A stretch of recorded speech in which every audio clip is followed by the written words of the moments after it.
राम मंदिर के उद्घाटन और रामलला के विराजमान होने के बाद विपक्ष की नींद उड़ गई है। विपक्ष ने देख लिया है कि प्रभु श्री राम की ताकत क्या है। कांग्रेस ने अयोध्या से दूरी बनाने की कोशिश की, लेकिन देश में भगवा माहौल को देखकर कांग्रेस के पसीने छूटने लगे और राहुल गांधी भी मंदिर जाने के लिए बेचैन हो गए। लेकिन कांग्रेस ने हमेशा से प्रभु श्री राम से दूरी बनाकर रखी थी। अगर कांग्रेस चाहती तो रामलला कब का टेंट से अपने महल में विराजमान हो जाते, लेकिन कांग्रेस ने राम मंदिर मामले को अदालतों में अटका कर रखा और रामलला के बारे में नहीं सोचा। लेकिन बीजेपी ने देश में भगवा परचम लहरा दिया और सुप्रीम कोर्ट के फैसले के बाद मोदी सरकार ने राम मंदिर बनाने के लिए ट्रस्ट का गठन कर कोरोना काल में ही काम शुरू करवा दिया था। लेकिन अब जब भव्य राम मंदिर तैयार हो गया है, तब भी विपक्ष ने प्राण प्रतिष्ठा से दूरी बनाकर बता दिया है कि उसे सिर्फ एक खास वोट बैंक की चिंता है। लेकिन देश में राममय माहौल को देखकर राहुल गांधी समझ गए हैं कि हिंदुओं से दूरी चुनाव में भारी पड़ सकती है। यही वजह है कि राहुल गांधी कहने लगे हैं कि उन्हें मंदिर जाने नहीं दिया जा रहा है। वहीं राम मंदिर पर कांग्रेस के नेताओं ने आलाकमान की चिंता बढ़ा दी है। कांग्रेस के नेता अब पीएम मोदी की तारीफ करने लगे हैं और कांग्रेस को झटका दे रहे हैं। वहीं मोदी विरोधी पत्रकार के भी पसीने छूटने लगे हैं। रवीश कुमार से लेकर दूसरे मोदी विरोधी पत्रकार बेचैन हो गए हैं और तिलमिला रहे हैं। इस खबर में आगे आपको बताएंगे सब कुछ डिटेल में कि कैसे राम मंदिर के उद्घाटन से विपक्षी खेमे में मच गई है खलबली और कैसे वायरल वीडियो से राहुल गांधी की हो गई है फजीहत और कैसे पीएम मोदी ने बड़ा ऐलान कर विपक्ष की बेचैनी बढ़ा दी है। तो बने रहिए वीडियो में अंत तक और देखिए हमारी ये खास रिपोर्ट और कमेंट में जय श्री राम जरूर लिखिए। दोस्तों, अयोध्या में प्रभु श्री राम को अपना स्थान पाने के लिए लगभग 500 वर्षों का इंतजार करना पड़ा। अंग्रेजों के शासन के बाद भारत में जो कांग्रेस नीति की सरकार बनी और जिसने अधिकतर समय तक देश में शासन किया, उसने कभी इस बात की जहमत ही नहीं उठाई कि देश में अयोध्या जी में प्रभु श्री राम को सही स्थान मिले। कांग्रेस ने लगातार रामकाज में अड़चन ज्यादा पैदा की, सहयोग कम ही किया है। कांग्रेस ने कोर्ट में दिग्गज वकीलों की फौज सी खड़ी कर दी राम पर सवाल खड़े करने के लिए। वहीं राम मंदिर के उद्घाटन और प्राण प्रतिष्ठा कार्यक्रम में भी कांग्रेस शामिल नहीं हुई। लेकिन रामकाज करीबे को आतुर प्रभु श्री राम के परम भक्त पीएम मोदी ने राम को वो स्थान दिलाया इस देश में जिसके वो हकदार थे। लेकिन आज पीएम मोदी ने उन लोगों को भी आड़े हाथों लिया जो अपनी तुष्टीकरण की राजनीति को चमकाने के लिए हमेशा से देश के लोगों को भ्रमित करने में लगे रहे कि अगर राम मंदिर का उद्घाटन हुआ तो देश के भीतर आग लग जाएगी। लेकिन शांति से रामकाज पूरा हुआ।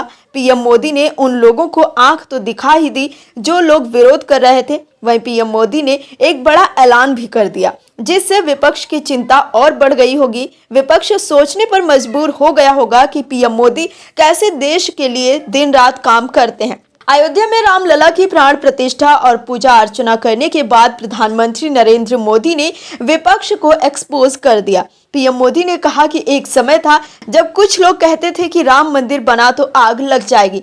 ऐसे लोग भारत के सामाजिक भाव की पवित्रता को नहीं जान पाए। रामलला के इस मंदिर का निर्माण भारतीय समाज की शांति, धैर्य और आपसी सद्भाव समन्वय का प्रतीक है। राम मंदिर से कार्यक्रम को संबोधित करते हुए पीएम मोदी ने कहा कि हम देख रहे हैं कि राम मंदिर का निर्माण किसी आग को नहीं बल्कि ऊर्जा को जन्म दे रहा है। राम मंदिर समाज के हर वर्ग को उज्जवल भविष्य के पथ पर प्रेरणा लेकर आया है। मैं आज उन लोगों से आह्वान करूंगा कि आइए आप महसूस कीजिए और सोच पर पुनर्विचार कीजिए कि राम आग नहीं है, ऊर्जा है। राम विवाद नहीं है, राम समाधान है। राम सिर्फ हमारे नहीं है, राम सबके हैं। राम वर्तमान ही नहीं बल्कि राम अनंत काल है। वहीं राम मंदिर के शुभ कार्य में लगे मजदूरों से मुलाकात की। पीएम मोदी ने श्रमजीवियों पर पुष्प वर्षा की। वहीं अयोध्या से लौटते ही पीएम मोदी ने बड़ा ऐलान कर दिया है। पीएम मोदी ने कहा है कि अयोध्या से लौटने के बाद मैंने पहला निर्णय लिया है कि हमारी सरकार 1 करोड़ घरों पर रूफ टॉप सोलर पैनल लगाने के लक्ष्य के साथ प्रधानमंत्री सूर्योदय योजना प्रारंभ करेगी। पीएम मोदी ने कहा कि इससे गरीब और मध्यम वर्ग का बिजली बिल तो कम होगा ही, साथ ही भारत ऊर्जा के क्षेत्र में आत्मनिर्भर भी बनेगा। मतलब पीएम मोदी हिंदुत्व के साथ विकास को नहीं भूलते हैं। लोकसभा चुनाव से पहले 1 करोड़ घरों पर रूफटॉप सोलर पैनल लगाने का ऐलान कर पीएम मोदी ने विपक्ष को दिखा दिया है कि वो देश के लोगों के लिए दिन रात काम करते रहते हैं। दोस्तों, कुछ लोग देश में ऐसे हैं जिन्हें हर मुद्दे पर परेशानी है और वो विरोध का ऐसा चश्मा आंखों पर लगाए बैठे हैं कि देश में हो रहे हर क्रांतिकारी बदलाव में इन्हें मिर्ची लगती है। ये लोग लाल सलाम करते करते इतने मतवाले हो चुके हैं कि राष्ट्रीय कामों में भी इन्हें प्रोपेगेंडा ही करना होता है। यही इन लोगों की फितरत भी है। इस देश की आस्था के प्रतीक है प्रभु श्री राम, लेकिन इन लोगों को इसमें भी परेशानी हो रही है। कुछ पत्रकारों की हालत तो ऐसी हो गई है कि वो टीवी से तो निकाल दिए गए हैं और किसी दूसरे चैनल ने भी उनको जगह नहीं दी है, तो उनका खिसियानी बिल्ली खंभा नोचे वाला हाल हो गया है। दोस्तों, हम बात कर रहे हैं तथाकथित जीरो टीआरपी और प्रोपेगेंडा फैलाने वाले यूट्यूब एंकर रवीश कुमार और उनके जैसे कुछ दूसरे एंकरों की, जिनको एक खास तरह के लोग ही दिखते हैं। ये लोग अपने आप को पत्रकार कहते हैं, लेकिन इनका एक ही एजेंडा है, मोदी का विरोध करना, चाहे कुछ भी हो। ये दिन रात मोदी विरोध का रोना ही रोते रहते हैं। इनमें रवीश कुमार से लेकर अभिसार शर्मा और अजीत अंजुम जैसे पत्रकार हैं, जो राम मंदिर के उद्घाटन और रामलला की प्राण प्रतिष्ठा से बेचैन हो गए हैं। देश में हर तरफ भगवा माहौल को देखकर इन तथाकथित पत्रकारों के पसीने छूटने लगे हैं कि एक बार फिर 2024 में मोदी आने वाले हैं और अगले 5 सालों तक फिर से मोदी के खिलाफ खिसियानी बिल्ली खंभा नोचे की तरह तिल मिलाते रहना होगा। ऐसे में राम मंदिर के उद्घाटन पर ये लोग पीएम मोदी को घेर रहे हैं। रवीश कुमार ने एक बार फिर ट्वीट किया है राहुल गांधी के पक्ष में। दरअसल पीएम मोदी के मंदिर जाने से रवीश को तकलीफ होती है, लेकिन राहुल के लिए कोई दिक्कत नहीं है। राहुल गांधी को असम में एक मंदिर में प्रवेश नहीं मिलने के कांग्रेस के आरोप पर रवीश कुमार ने ट्वीट किया कि मंदिर में कौन जाएगा ये कौन तय करेगा? क्या उनके हुक्म से मंदिरों के कपाट खुलेंगे? राष्ट्रपति दिल्ली में है, अयोध्या नहीं गई हैं, उनसे पूछा जा सकता है, या फिर आडवाणी जी से, जो शीतलहर के कारण अयोध्या नहीं गए। इससे पहले रवीश कुमार ने ट्वीट कर लिखा था कि पटना के एक दैनिक हिंदुस्तान में राम अयोध्या को लेकर अनगिनत खबरों के अलावा विज्ञापन भी छपे हैं। वहीं एक ट्वीट में रवीश कुमार ने अखबार में छपे विज्ञापन की तस्वीर शेयर कर लिखा कि बाहुबली इलायची और जालिम लोशन की तरफ से रामलला के आगमन पर शुभकामनाएं स्वीकार करें। कार कंपनियां, फोन बनाने वाली कंपनियां, बिस्कुट बनाने वाली कंपनियां पीछे हैं।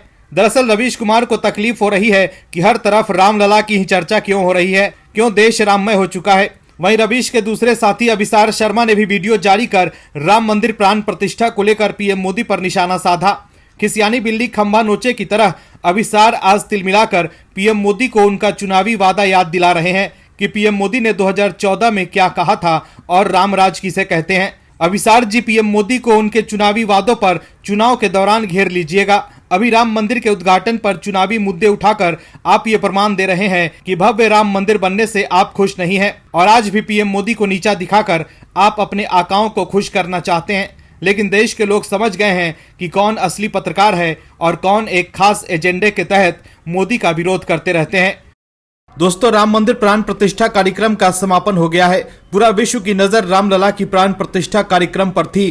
पूरे देश में हर्ष और उल्लास का माहौल है, लेकिन कांग्रेस के लिए कुछ भी अच्छा नहीं हो रहा है। रामलला के विराजमान होने से देश के लोग खुश हैं, लेकिन कांग्रेस पीएम मोदी पर निशाना साध रही है। रामलला के प्राण प्रतिष्ठा और भव्य राम मंदिर के उद्घाटन में शामिल होने से कांग्रेस ने मना कर दिया था, लेकिन कांग्रेस के बड़े नेताओं ने भी कांग्रेस को झटका दे दिया है। कांग्रेस नेता मल्लिकार्जुन खड़गे, सोनिया गांधी और अधीर रंजन चौधरी ने रामलला के प्राण प्रतिष्ठा समारोह में शामिल होने के निमंत्रण को अस्वीकार कर दिया था, लेकिन भव्य राम मंदिर बनने से कांग्रेस के नेता पीएम मोदी के मुरीद हो गए हैं। आज जब देश में खुशी का माहौल है, तब कांग्रेस अलग थलग दिख रही है। देश के लोग बीजेपी के साथ खड़े हैं, तो वहीं कांग्रेस के नेता भी कांग्रेस और गांधी वाड्रा परिवार का साथ छोड़ते जा रहे हैं। अब राम मंदिर के उद्घाटन और रामलला के विराजमान होने के बाद कांग्रेस में हड़कंप मच गया है। कांग्रेस आलाकमान का कहना था कि हम राम मंदिर के प्राण प्रतिष्ठा कार्यक्रम में नहीं जा पाएंगे, क्योंकि ये पीएम मोदी का प्रोग्राम है, ये एक राजनीतिक स्टंट है। लेकिन राम की तौहीन करके कांग्रेस बुरी तरह फंस गई है। कांग्रेस को समझ ही नहीं आ रहा है कि लोकसभा चुनाव से पहले ये कांग्रेस को बड़ा राजनीतिक नुकसान पहुंचा सकती है। दरअसल पार्टी आलाकमान द्वारा निमंत्रण ठुकराने के बाद भी कांग्रेस के कई नेता अयोध्या पहुंचे। इतना ही नहीं, कांग्रेस के नेता ने पीएम मोदी की जमकर तारीफ भी की। कांग्रेस के दिग्गज नेता आचार्य प्रमोद कृष्णम ने कांग्रेस की माथे पर चिंता की लकीरें उभार दी है।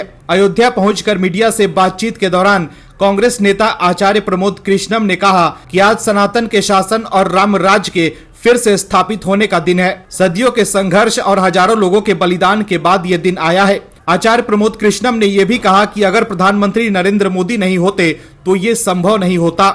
वहीं मध्य प्रदेश के बैतूल के पूर्व कांग्रेस विधायक नियल डागा और उनकी पत्नी दीपाली डागा रामलला की प्राण प्रतिष्ठा समारोह में शामिल होने अयोध्या पहुंचे। इसके अलावा हिमाचल प्रदेश सरकार में मंत्री और कांग्रेस नेता विक्रमादित्य सिंह भी सोमवार को अयोध्या में रामलला की प्राण प्रतिष्ठा समारोह में शामिल हुए। वो कांग्रेस की राज्य इकाई की अध्यक्ष प्रतिभा सिंह के बेटे हैं। तो देखा आपने कैसे कांग्रेस के नेता आचार्य प्रमोद कृष्णम ने पीएम मोदी की तारीफ कर कांग्रेस की नींद उड़ा दी है। वहीं कांग्रेस के इन नेताओं का प्राण प्रतिष्ठा समारोह में शामिल होना पार्टी लाइन से हटकर उठाया गया कदम है, क्योंकि कांग्रेस आलाकमान ने निमंत्रण ठुकरा दिया था। कांग्रेस को समझना होगा कि चुनावी हिंदू बनने से काम नहीं चलेगा। देश के लोग अब समझ गए हैं कि कौन सनातन के साथ खड़ा है और कौन नहीं, और देश के लोग लोकसभा चुनाव में इसका हिसाब जरूर लेंगे। राम मंदिर के उद्घाटन और प्राण प्रतिष्ठा से देश राममय हो चुका है। वहीं दूसरी तरफ कांग्रेस अपने युवराज राहुल गांधी को लॉन्च करने की कोशिश कर रही है। लोकसभा चुनाव से पहले राहुल गांधी भारत जोड़ो न्याय यात्रा निकाल रहे हैं। कांग्रेस को उम्मीद थी कि इस यात्रा को जनता का अपार समर्थन मिलेगा, लेकिन हकीकत कांग्रेस की उम्मीद से कहीं ज्यादा अलग है। जिस भारत जोड़ो न्याय यात्रा राहुल की लॉन्चिंग यात्रा के तौर पर देखा जा रहा था, वो राहुल गांधी के लिए मुसीबत का सबब बनती जा रही है। कांग्रेस को लग रहा था कि वो इस यात्रा के दौरान राहुल को देश की राजनीति के केंद्र में ले आएंगे, लेकिन कांग्रेस के मंसूबों पर पानी फिरता दिख रहा है। देश के लोग राहुल को बता रहे हैं कि उनका टाइम अभी नहीं आया है। राहुल की यात्रा से एक ऐसी वीडियो वायरल हुई है जिसके बाद राहुल गांधी और कांग्रेस के लिए बोलना मुश्किल हो गया है। कांग्रेस की यात्रा में राहुल की ऐसी बेइज्जती देख कांग्रेस के नेताओं की बेचैनी बढ़ गई होगी।